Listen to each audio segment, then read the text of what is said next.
한 주간 평안하셨습니까? 꽃구경도 좀 하셨습니까? 자연을 만끽하셔야 됩니다. 그래야지 하나님께서 우리에게 베푸신 질서가 무엇인지 또 깨닫고 즐기고, 그 가운데 평안을 찾고, 이것도 하나님의 또 우리에게 주신 사명이지 않을까, 그렇게 생각이 됩니다. 제가 기도하고 시작하겠습니다. 참으로 고마우신 아버지 하나님, 은혜를 감사합니다.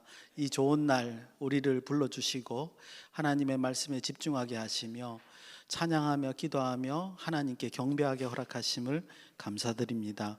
오직 바라는 것은 말씀을 들을 때마다 우리의 심령이 새로워져서 하나님께 합당한 영광을 돌리기를 원하오니 그렇게 인도하시고 오늘도 역사하여 주시고 우리와 함께하여 주시옵소서. 예수님의 이름으로 기도드리옵나이다. 아멘. 오늘은 여호수아 3장 1절에서 17절까지의 말씀을 보시겠습니다. 제가 제목을요, 자신을 성결케 하라, 이렇게 제목을 한번 달아봤습니다. 여호수아 3장과 4장은요, 이스라엘이 요단강을 건너는 장면을 이제 소개하고 있습니다. 굉장히 길게 설계하는 거죠. 조금 이따 제가 그런 말씀을 드리겠습니다만, 왜 이렇게 3장과 4장에 걸쳐서 길게 설명하느냐? 실제로 여호수아 전체 24장에서 이렇게 2장을 할애하는 것 자체가 사실은 굉장히 길게 설명하는 거이기도 하고요. 이스라엘 역사에 있어서 가장 환희의 순간이지 않을까, 그렇게 이제 생각이 됩니다. 이유가 무엇이냐 하면 창세기 12장 아브라함과의 언약, 창세기 15장 역시 이제 약속을 하는 장면이죠. 400년간 너희 자손이 객이 되겠다, 이렇게 말하는 그 장면을 통해서 이제 아브라함과 언약하시는 장면이 있는데, 그것이 이제 470년 만에 이루어지는 장면이다, 이렇게 말씀드려 볼 수 있습니다. 그래서 이제 드디어 이스라엘 백성이 약속의 땅으로 들어가는 거죠. 그 환희에 찬 장면이기 때문에 3장, 4장 이렇게 두 개에 걸쳐서 설명하고 있다, 이렇게 보여집니다.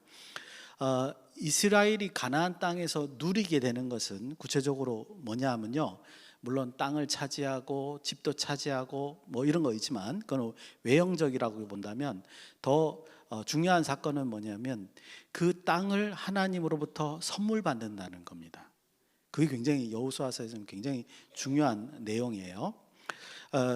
우리가 보통 여호수아서 그러면 전쟁 이야기라고 생각하기 쉽습니다. 왜냐하면 가나안 땅을 정복하려면 전쟁을 해야 되기 때문에 그렇죠. 그런데 이렇게 말씀드리고 싶습니다. 형식은 맞는데 내용은 다르다, 이렇게 말씀드리고 싶습니다. 이스라엘이 전쟁을 해야 되는 건 맞죠. 그렇지만 중요한 거는 그 전쟁을 수행하는 사람들이 이스라엘이 아니라 하나님이시기 때문에 그렇습니다. 그러니까 하나님이 전쟁을 다 치르고 대신을 하시고 그 땅을 이스라엘 백성들에게 선물로 주기 때문에 형식적으로는 전쟁이 맞지만 내용상으로는 선물을 받는 것이다. 여호수아 이야기는 전쟁 얘기가 아니라 하나님께서 어떻게 이스라엘 백성들에게 땅을 선물로 주시는가에 관한 얘기가 돼야지 합당하다, 이렇게 말씀을 드릴 수 있죠. 오늘 여호수아 3장도 마찬가지로 그런 관점으로 설명이 필요하다, 이렇게 말씀드릴 수 있습니다. 그래서 3장을 그렇게 설명을 할 텐데요. 3장에 있는 내용, 이제 4장은 다음 주에 보기로 하고요. 3장에 있는 내용을 한번 요약을 해보면, 한마디로 요약해 보면 이 얘기죠.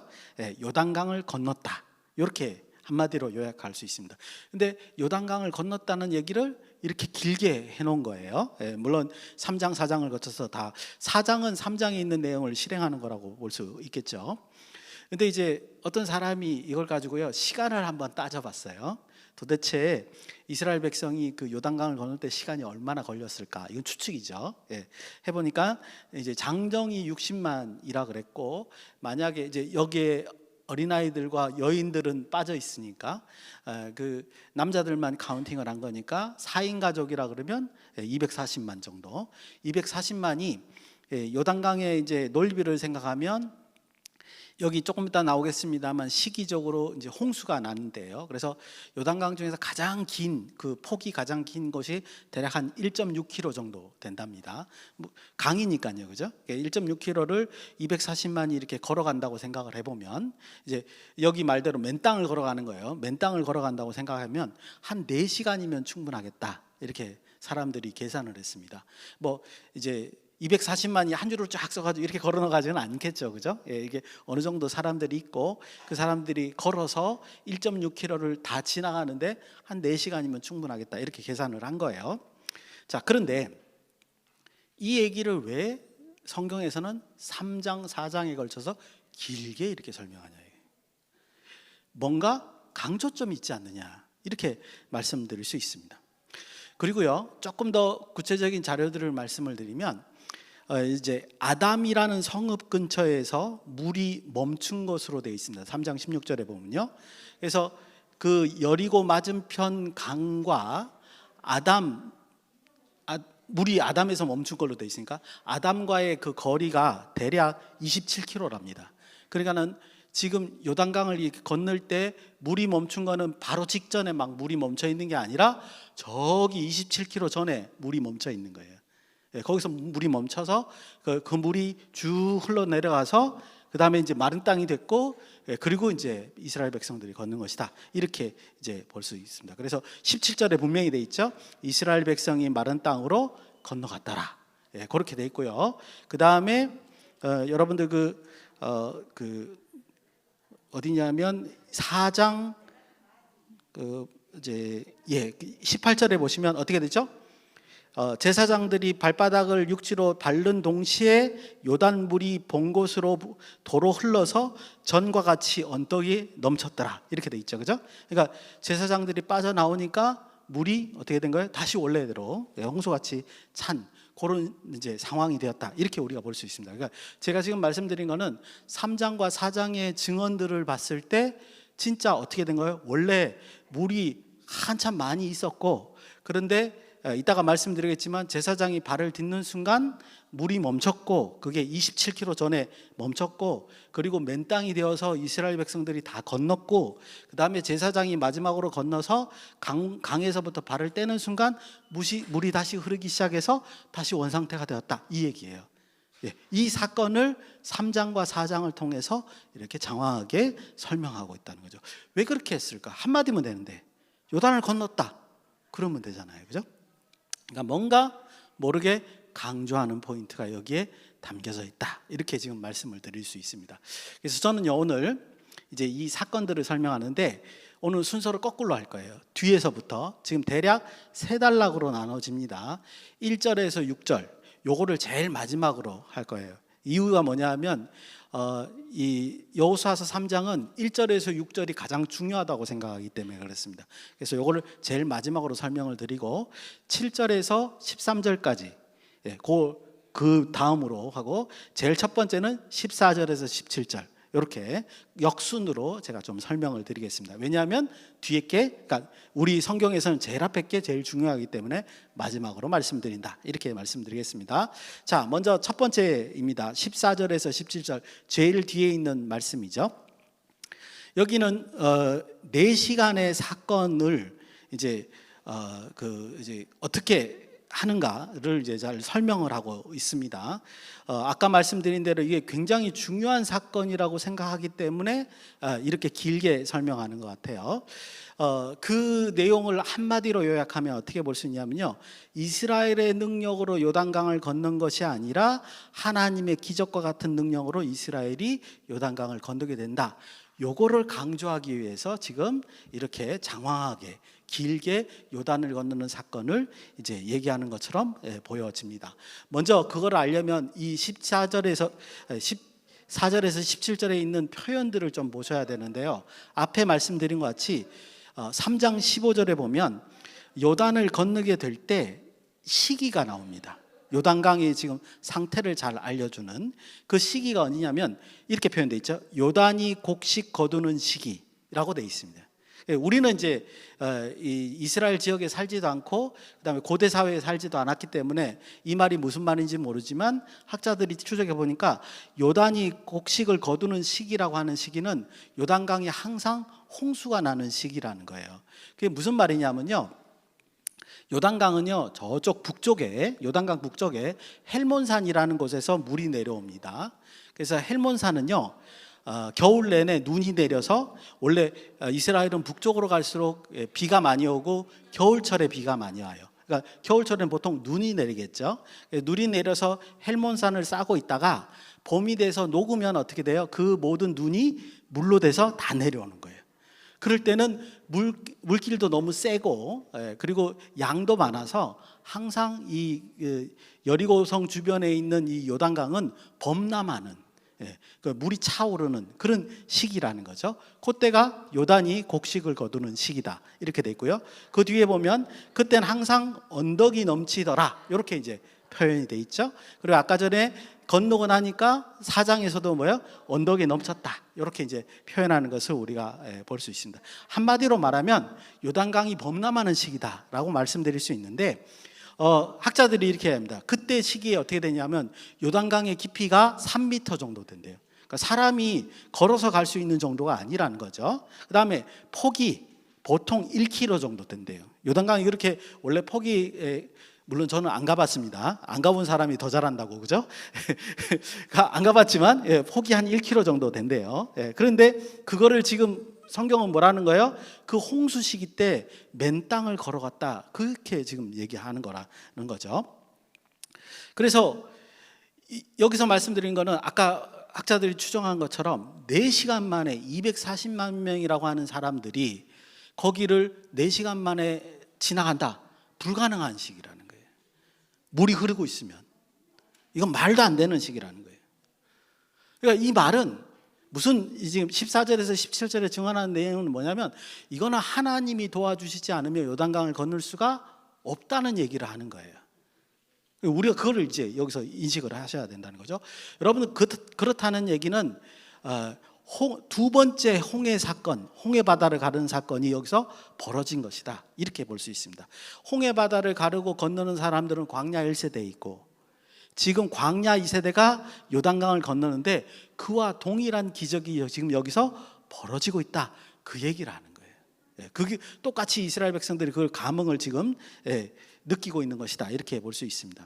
여러분도 5장 1절에 보면요, 제가 읽을 거예요. 5장 1절에 보면 이 모습을 목격한 여리고성 사람들 및 요단강 서편의 사람들의 표정 관리 안 되는 모습이 보입니다. 1절 보시면 요단 서쪽의 아모리 사람의 모든 왕들과 해변의 가나안 사람들의 모든 왕들이 여호와께서 요단 물을 이스라엘 자손 앞에서 말리시고 우리를 건너게 하셨음을 듣고 어떻게 해요?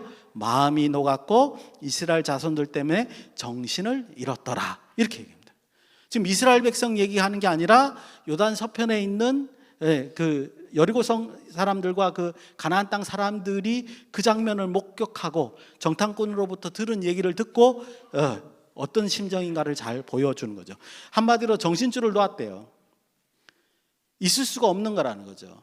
그러니까 여리고성 사람들의 입장에서 보면 요단의 곡식을 거두는 이 시기에는 아무도 이스라엘 백성들이 뭐 군사들 날랭 군사들이야 수영 쳐서 넘어올 수는 있겠지만 혹은 저쪽 그 강물이 좀 적은 쪽으로 우회해 가지고 올 수는 있겠지만 우린 모르죠. 지형을 잘 모르니까. 그렇지만 이 시기에 이스라엘 백성들이 다 강을 건널 거라는 것은 꿈에도 상상을 못 하는 거예요. 그런데 들리는 얘기에 의하면 어떻게 해요? 27km에서 물이 섰고 맨 땅이 되고 240만이 4시간 만에 건넜다는 거예요. 말이 안 된다는 얘기예요. 그게 14절에서 17절에서 말씀하는 내용이라는 겁니다. 자, 조금 더 앞으로 갑니다. 7절에서 13절입니다. 7절에서 13절도 물론 이제 그 건너는 장면들을 소개하고 있는데요. 여기서 특징적인 부분을 우리는 봐야 됩니다. 혹시 찾으셨는지 모르겠어요. 어떤 특징이냐면 아주 성경에는 딱 2번 등장하는 희한한 사건이 이제 벌어집니다. 어떤 사건이냐면요, 제사장이 언약궤를 매는 사건입니다. 여러분, 언약궤는요 제사장이 매는 게 아니에요. 원래 누가 매죠? 레위인들이 매는 거죠. 레위 지파 사람들이 매는 거예요. 근데 여기서만큼은 어떻게 해요? 언약궤를 제사장이 맸습니다. 그리고 어떻게 해요? 강에 발을 딛는 거죠.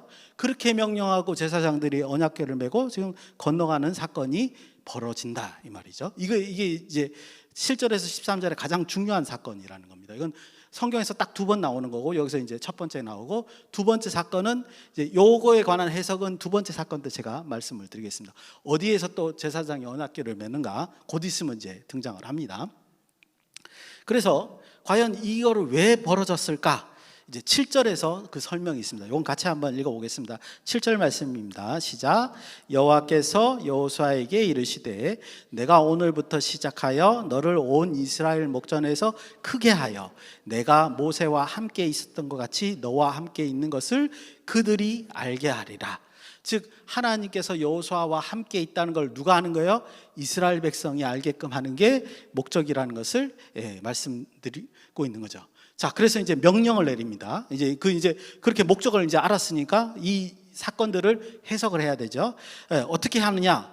언약궤를 맨 제사장들이 먼저 요단강에 들어서게 합니다. 8절에, 그죠? 그러면 어떤 일이 벌어지느냐? 제사장들의 발바닥이 요단물을 밟는 순간 그 시점으로부터 물이 27km 전에 끊어지는 거예요. 물이 서서히 감해지든지 물이 이제 흐르지 않아요. 막 넘쳐 흐르던 강물이 흐르지 않아요. 그래서 이제 끊어지게 되고 쌓이게 된다. 이렇게 13절에 이제 표현이 되어 있습니다. 그래서 마른 맨 바닥을 이제 드러내는 거죠. 여러분들이 이게 상식적인 이야기입니까? 절대 상식적인 이야기가 아니죠. 아니, 아무리 그래도 그렇지 제사장이 그 강물을 이렇게 밟는다고 해서 강물 물이 끊어진다는 게 이게 말이 되는 소리냐는 거예요. 그렇죠? 이 사건을 목격하는 이스라엘 백성들은 이제 저 앞에 보면 조금 멀찍이 떨어져서 한 2000 규빗이라 그랬나요? 좀 멀찍이 떨어져서 그 광경을 보고 있습니다. 맨 먼저 제사장들이 언약궤를 메고 지금 강가로 가서 강물을 발바닥으로 딱 밟아서 물이 멈춰지는 걸 저 뒤에서 목격하고 있는 거예요. 이스라엘 백성들이 그 장면을 보는 순간 그 이스라엘 백성들이 뭐라고 생각했을까요? 제사장이 지금 마술을 부리네, 그랬을까요? 아니에요. 저거는 누가 하는 거다? 하나님이 역사하는 것이다. 그렇게 생각했을 거라고. 그렇다면 적어도 언약궤를 맨 제사장이 지금 강물 바닥에다가 발을 딱 내딛는다는 것은 어떻게 이스라엘 백성들이 적어도 이해를 할까요? 하나님이 우리보다 앞서가신다라고 이해했을 거예요.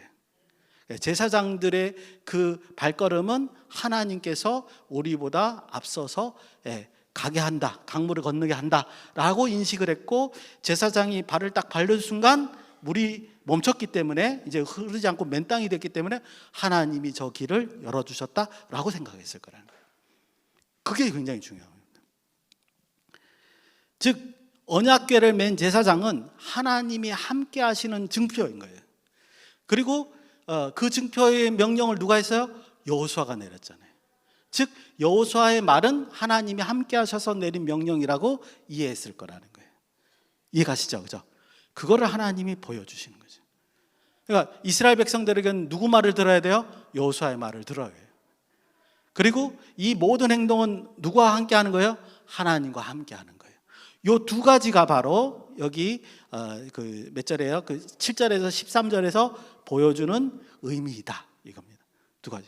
첫 번째는 아까 7절 말씀대로 여호수아와 하나님이 함께하는 걸 보여준 거고, 명령이 그대로 실행돼 있으니까. 그 다음에 두 번째는 뭐예요? 이스라엘 백성들과 하나님이 함께 하신다. 그래서 하나님이 먼저 건너가시고 이스라엘 백성을 건너가게 하신다라는 것을 잘 알게끔 한다, 이렇게 말씀을 드릴 수 있습니다. 1절에서 6절 말씀을 드리기 전에 조금 정리를 하면요, 지금까지 요단강을 건널 때 제일 마지막 단락 요단강의 상태가 어땠다, 이런 말씀을 좀 드렸고요. 그 다음에 두 번째 단락은 이스라엘 사람들의 반응과 여리고 사람들의 반응에 대해서 이제 말씀을 좀 드렸습니다. 정리를 해보면 결론이 무엇이냐면요, 하나님께서 요단강을 건너는 일련의 사건들을 통해서 하나님께서 건너게 하신다라는 것을 그 두 그룹이 다 인식했다는 사실이에요. 그래서 여러분들 여리고성 그 공략할 때, 그죠? 제사장이 또 이렇게 돌잖아요, 그죠? 돌 때 여리고성 사람들이 공격하지 않고 가만히 있었잖아요. 왜 그랬을까요? 바로 요 사건 때문에 그랬습니다. 이걸 봤기 때문에 그래요. 그 다음에 이스라엘 백성들이 요단을 건너서 길갈에서 할례를 받잖아요. 다음 시간에 좀 보시겠습니다만, 할례를 받는다는 것은 7일 동안 남자들이 움직이지 못한다는 거예요. 근데 모든 남자들이 할례를 받았거든요. 왜 그렇게 적진 앞에서 그런 행동을 했을까요? 이 사건 때문에 그렇습니다. 요단강을 건너는 사건을 경험했기 때문에 믿음으로 하나님의 말씀을 따른 거예요. 그렇죠? 그렇게 우리가 볼 수 있습니다. 여러분들, 그래서 가장 중요한 묵상을 할 수 있는데요. 이게 뭐냐면, 하나님이 수행하시면 믿고 따르는 자는 그 모든 혜택을 그냥 받는 거예요, 여러분. 여기서 중요한 거는 하나님의 백성, 믿는 사람들이 뭐 하는 게 그게 크게 없어요. 물론 건너라 그러니까 건너겠죠. 그것도 뭐 좀 한 역할이다 그러면 어쩔 수가 없겠지만, 중요한 거는 적어도 그런 기적을 경험할 만한 가치적인 행동을 하는 것은 아니라는 거예요. 여기로 표현하면 요단강을 그래 건너라, 맨 땅을 건너라 그래가지고 물이 언제 내려올지 모르잖아요. 그죠? 아까 흐르던 물이 지금 멈췄는데 물이 다시 흘러서 죽을 수도 있잖아요. 1km나 되는, 1km가 짧은 거리도 아니고 건너다가 물이 내려오면 휩쓸려 죽는 거잖아요. 그래서 믿음으로 그 요단강을 건너는 그런 일을 하는 거 뭐 귀하게 볼 수 있습니다. 하지만 그렇다 손 치더라도 약속의 땅, 그 요단강 서편에 건너가서 땅을 공짜로 받는 그 대가가 되느냐? 안 된다는 거예요. 땅을 받을 만한 그 행동은, 그 값어치는 되지 않는다는 거예요. 즉, 제가 지금 말씀드리고 싶은 거는, 하나님이 기적을 수행하시면 성도는 믿고 따라서 누리게 된다는 거예요. 그 사실을 여러분들 기억하셔야 돼요. 근데 성도가 하는 일은 그만한 값어치는 안 된다라는 사실을 여기서 기억하셔야 된다, 이런 말씀을 드립니다. 제가 이렇게 정리하고 장황하게 설명하는 앞에 처음에 말씀드렸같이 3장은 1절부터 6절까지의 말씀이 더 중요하다고 생각하기 때문에 그렇습니다. 그리고 저는 더 3장, 4장, 5장의 사건도 역시 이 3장 1절에서 6절의 사건의 입장에서 이스라엘 백성들이 수행을 해야 된다라는 그런 생각이 있어서 이것이 더 중요하다, 이런 말씀을 드립니다. 자, 그러면 도대체 3장 1절에서 6절 말씀이 무슨 내용이길래 그러냐? 하나님의 역사, 하나님이 기적을 베품에 대한 성도의 마음가짐을 잘 표현하고 있다고 생각이 듭니다. 우리 5절 말씀을 같이 한 목소리로 읽겠습니다. 시작. 여호수아가 또 백성에게 이르되 너희는 자신을 성결하게 하라. 여호와께서 내일 너희 가운데 기이한 일들을 행하시리라. 아멘. 자신을 성결케 하라고 하는 것이 도대체 무엇이냐 라고 물으신다면, 여기는 구체적으로 설명이 되어 있지 않죠. 기본적으로 율법을 쭉 보면 어떤 내용으로 이해되냐면, 적어도 몸을 깨끗이 씻는 거예요. 그 다음에 의복을 갈아입는 정도, 그렇게 얘기할 수 있을 것 같아요, 상황적으로. 그렇지만 여기서 중요한 것은 뭐냐면, 그런 이제 성결케 하는 방법, 이런 게 중요한 게 아니라, 하나님께서 뭐예요? 내일 기적을 베풀 테니까 너희들이 어떻게 하라고요? 자신을 스스로 성결케 하라는 명령을 내리셨다는 점입니다. 그러면 이스라엘 백성들은 어떻게 해야 돼요? 기적이 일어날 거를 알고 뭐 해야 돼요? 명령대로 성결케 해야 된다는 거죠. 중요한 사실은 하나님의 기적을 맛보려면 자신이 성결해야 된다는 사실입니다. 이건 굉장히 중요한 부분이다, 이런 말이라는 거죠. 그 성결케 하는 것 자체가 뭐를 표현하는 거예요? 하나님께서 내일 기적을 베풀어 주실 거니까 그것을 기대하고 말씀대로 따르는 거죠. 물론 아까도 말씀드린 성결케 하는 것 자체가 기적을 받을 만한 값어치는 되는 게 아닙니다. 하지만 중요한 것은 뭐냐면, 기적을 경험할 사람이라면 기본적으로 뭐를 해야 된다고요? 자신을 성결케 할 필요가 분명히 있습니다. 왜냐하면 하나님이 명령을 해줬기 때문에. 그렇죠? 그 사실은 우리가 여기서 깨달을 수 있다는 거죠. 그러면 도대체 어떻게 하는 게 성결케 하느냐? 이거를 이제 현대적으로 좀 풀어야 될 것 같아요. 그죠? 먼저 율법의 어떤 하나님의 명령과 계명을 잘 준행하는 거일 것 같고, 그 당시 사람들에게, 그 다음에 자신의 어떤 죄, 사리 사욕, 이런 것을 이제 하면 안 될 것 같고, 또 율법적으로 보면 몸을 더럽혀서는 안 되고, 그러니까 뭐 성관계를 갖는다라는 거나 그렇게 하면 안 될 것 같고, 그런 것들이 여기에 포함된다고 볼 수 있습니다. 그런데 이것을 현대적으로 한번 적용을 해보면 뭐냐면, 가장 중요한 거는 뭐냐면요, 내 욕심에 의해서 하나님의 일이 방해되지 않도록 하는 겁니다. 그렇죠? 나의 정욕적인 욕심 때문에 하나님의 거룩한 기적이 못 일어나게 하는 것을 하면 안 된다, 이렇게 생각합니다. 그게 성결케 하는 것이다. 이렇게 말씀드릴 수 있습니다. 포인트는 뭐냐면 자신의 정욕적인 부분이 전혀 개입되지로 않게 하는 것. 이것을 스스로 성결케 하는 것의 의미다. 이렇게 한번 적용해 보면 좋을 것 같습니다. 그런데 앞에 말씀드린 대로 지금 이 5절의 명령은 이거보다 조금 더 깊이 뭐라고 표현하는 거냐면 너희가 스스로 성결하지 못하면 뭐 할 수 있다고요? 하나님의 일을 경험할 수 없다. 이렇게 말씀하시는 거예요. 이스라엘 백성 어느 누구라도 하나님의 명령대로 수행하지 않으면 결단코 하나님의 기적을 목도할 수가 없다. 이렇게 말씀하시는 것이다. 이렇게 볼 수 있습니다. 여러분들 그건 당연히 그렇게 하는 거 아니에요? 아니에요. 이스라엘 백성들 보면 안 그런 사람이 있어요. 대표적으로 누구죠? 아간이요. 아간은 같이 요단강도 건넜습니다. 근데도 여리고성 가서 탈취물을 가져다가 자기의 그 장막 밑에 숨겼지 않습니까? 제가 그냥 한번 생각을 해봤어요. 도대체 아간은 무슨 생각으로 저 일을 했지? 기적을 경험하고도. 제가 생각할 때 그냥 제가 만들어낸 거예요. 여호수아가 마술을 행하는구나. 제가 좀 능력이 있네. 저 사람 밑에 좀 있으면 좀 일단은 이익은 얻겠네. 혹은 저 사람만 속이면 잘 살 수 있겠네. 이렇게 생각할 수 있다는 거예요. 기적을 보고도. 하나님의 기적을 경험하고도요, 그거를 하나님이 실행한 것이라고 생각하는 게 아니라 그 사람이 그렇게 우리를 속이고 이렇게 잘했다라고 생각할 수 있다는 거예요. 그러니까 겁도 없이 하나님의 명령을 어기죠. 그렇지 않겠습니까? 저는 그래서 마지막으로 이렇게 말씀드릴 수 있습니다. 여러분, 우리가 우리 스스로를 정결케 하지 못하면요, 기적이 내 옆에 일어남에도 불구하고 깨닫지 못하는 겁니다. 여러분, 안 보이는 거예요. 느끼지 못하는 거예요. 성경에는 기적이 있고 현재에는 기적이 없는 게 아니라 우리가 스스로 깨끗하지 못하기 때문에 하나님의 일을 못 보는 거예요. 여러분, 성경에만 이렇게 요단강을 건너는 기적이 일어나고 우리 때는 요단강이 갈라진 물이 멈추는 그런 기적이 안 일어나는 게 아니라 우리가 성결하지 못한 거예요.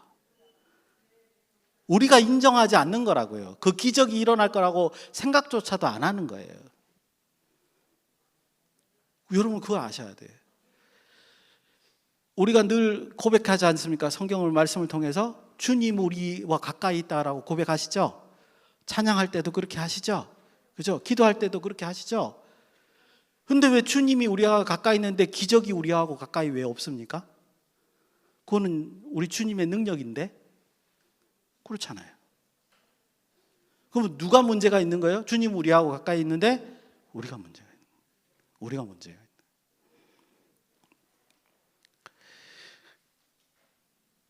하나님 앞에 정직하게 행해야 됩니다. 그리고 성실하게 행해야 됩니다. 그리고 스스로 자신의 정욕에 의해서 자신을 더럽히면 안 됩니다. 그리고 주님의 일을, 그렇다고 해서 그러면 무조건 기적이 일어나는 건 아니죠. 그죠?